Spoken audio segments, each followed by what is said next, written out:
de ce journal. Madame, monsieur, bonsoir. Voici les titres adaptés à des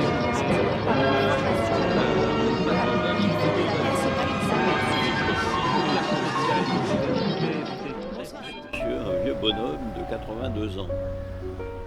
Donc j'ai eu ton papier et j'ai réfléchi, c'était pas facile. Et mon premier souvenir, ça remonte à 1944, au moment du débarquement. À l'époque, j'avais 7 ans. Et je me souviens de ma tante, qui était plus jeune que moi, mais qui avait, je sais pas, 20 ans, peut-être, oui, 20 ans à l'époque, et qui écoutait la radio sur un vieux poste à lampe, ça n'existe plus aujourd'hui, et qui suivait l'avancée des troupes alliées contre les Allemands, après le débarquement en Normandie.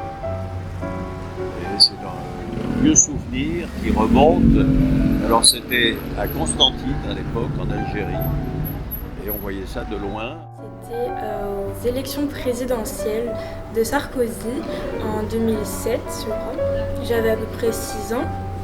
Et je me rappelle, j'étais assez petite, je me rendais pas forcément compte, mais je me rappelle me rendre compte que c'était un événement assez important. A priori, donc c'était la radio qu'il y avait à la maison. C'était les premiers transistors, les vieilles radios des grands-parents, c'était des trucs à lampe, c'était encore plus impressionnant, moins fréquemment accessible. Après, il y a ensuite eu le cinéma avec les informations télévisées, là aussi. Mon premier souvenir d'enfance lié aux médias, c'était avec les journaux Le Petit Quotidien qu'on a en primaire. Ils le distribuaient en classe, après tu avais un abonnement, soit tu t'abonnais, tu en recevais chaque semaine je crois. Et du coup ça apprend aux petits à voir la presse écrite. Mon média préféré, c'est la presse sur nos téléphones, du coup la presse sur internet, parce que je trouve que c'est beaucoup plus rapide, c'est à toute heure, elle est totalement gratuite, donc et plus facile à utiliser. La presse écrite. Alors la presse écrite, souvent le quotidien, il y a un certain nombre d'exemples ici, des revues qui donnent le temps de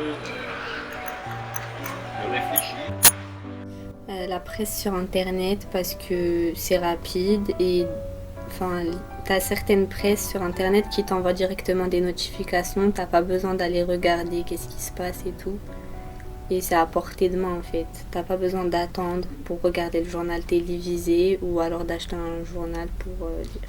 C'est plus rapide, ça donne, à mon sens, des fois plus d'informations qu'à la télé, c'est peut-être un peu plus développé. On peut y accéder à un grand nombre de presse en ligne gratuitement, mais pour l'instant je me vois pas acheter la presse en ligne. Je compte pas forcément payer parce qu'il y en a beaucoup qui sont gratuites, donc je vais continuer à utiliser celles qui sont gratuites. Je pense que les médias français sont assez critiqués en France, voire même beaucoup, sauf que je pense qu'il faut pas oublier quand même qu'en France, les médias ont une certaine liberté d'expression. Tous les journaux, enfin c'est mon avis, je le partage, tous les journaux ont, comment dire, un bias, un biais. Moi, si je regarde le Figaro, toutes les nouvelles sont présentées avec un certain éclairage. Je trouve qu'en France, les médias, ils vont pas regarder ce qui se passe autour, ils vont se concentrer sur quelque chose et après il y a certaines informations, ils vont les passer à côté, ils vont pas plus développer, ils vont dire il se passe ça dans tel endroit et ils vont passer à côté sans expliquer. Selon moi, les chaînes d'information en continu, c'est vrai qu'elles essayent de faire pas mal de buzz pour avoir de grosses audiences. Après, c'est vrai que si ce sont des chaînes d'information en continu, c'est un peu tout le temps la même chose qui est répétée en boucle. C'est monté de façon à ce que les gens soient plus intéressés et soient plus captivés par ce qu'ils regardent. Quand on n'a pas le temps d'être toujours au travail, mais BFM TV, on a tout de suite ce qui se passe instantanément en France. Surtout qu'il y a eu des gros événements à l'étranger, mais on regarde surtout ce qui se passe chez nous. façon de perdre son temps. Quand je conduis, même en conduisant, si je fais plusieurs centaines de kilomètres, le truc qui se répète tous les quarts d'heure, ça finit par être lassant. La Seconde Guerre mondiale, j'en ai parlé, c'est quand j'avais 7 ans, le débarquement en 1944 en Normandie, à la radio. Dans ma famille, bon, on ne regardait pas beaucoup les journaux. Et il y avait cette radio parce que tout le monde était anxieux de savoir quand la France serait libérée, comment, voilà. Le média, c'était la voix de mes parents et grands-parents, puisqu'ils l'avaient vécu. Donc on ne peut pas vraiment appeler ça un média, mais c'est fondamental. C'est une transmission familiale, on apprend et on comprend les choses. Et même sur les médias modernes, on ferait bien de garder ces habitudes d'échange intergénérationnel en famille pour essayer d'aller un peu au fond des choses. Alors, mai 68, là j'étais aussi ici, et j'en ai entendu parler, alors pas dans les médias, déjà à l'usine. J'ai là encore la collection de tous les exemplaires du Monde, là tous les jours, du 1er au 30 mai, là, 68. Là, je n'avais pas besoin des parents, enfin j'y étais. Parce que je suis rentré à l'école d'ingénieur en 67. Donc c'est le moment où j'avais passé le front des concours et j'avais un peu de temps pour regarder les choses. Donc le média, c'était mon expérience même, la discussion avec les camarades et avec les parents. Le premier homme sur la Lune, alors c'était à la radio. J'étais tout seul ici, là-haut sur le balcon. C'était l'été et j'écoutais la radio parce que je n'avais pas la télévision. Pendant longtemps, avec ma femme, on n'a pas eu la télévision à la maison pour ne pas perturber nos enfants. Donc j'étais encore en classe de prépa, je pense, et donc à travailler tout le temps pour préparer mes concours. Donc j'en ai entendu parler. Le soir en rentrant, j'ai rien vu en direct. Le 11 septembre 2001, je crois que tout le monde s'en souvient. Peut-être pas toi, c'était trop petit. Là, j'étais juste à la retraite. J'étais en voiture du côté du bassin d'Arcachon. On était dans un village de vacances et on était allé avec ma femme se promener en voiture.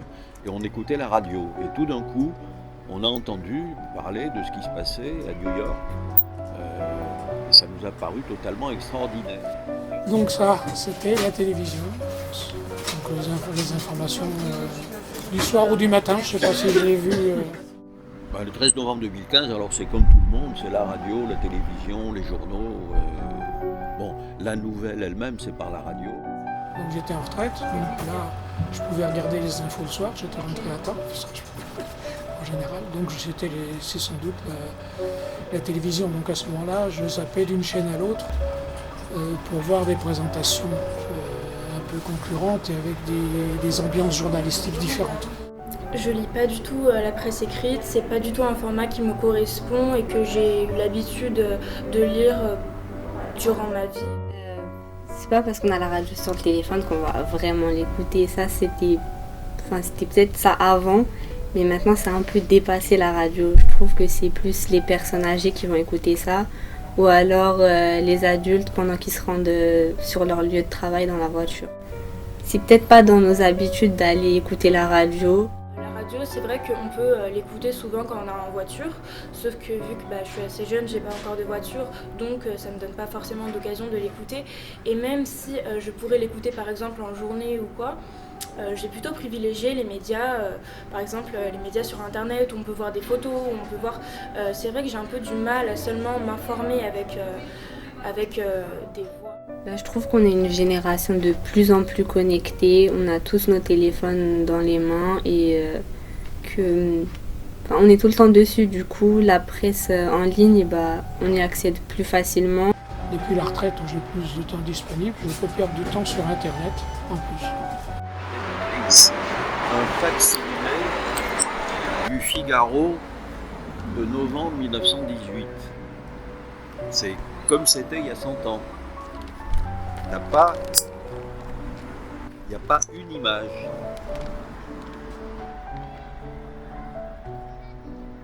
Il n'y a pas une photo. Aujourd'hui, c'est le même journal. Ils ont fait ça. Bon, ils ont mis des photos. De même.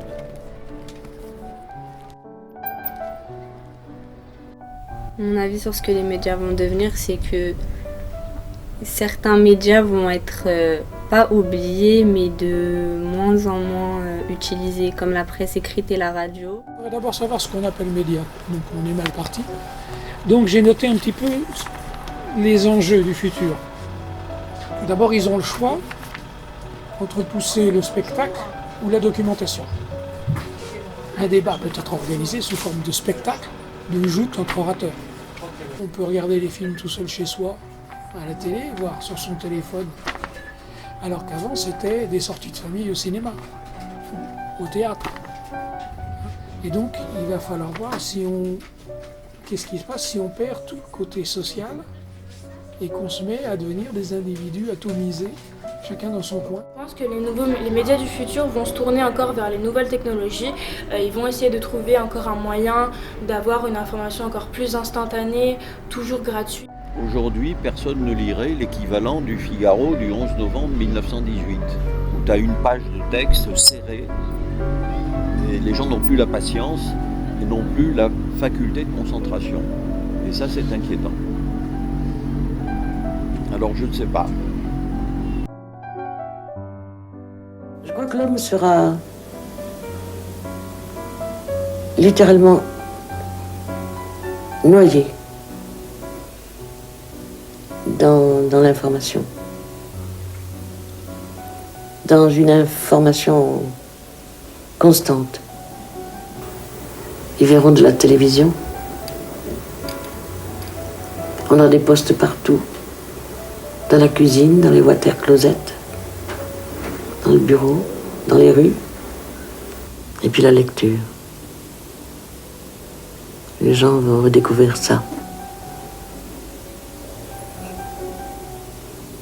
Un homme un jour lira. Et puis tout recommencera.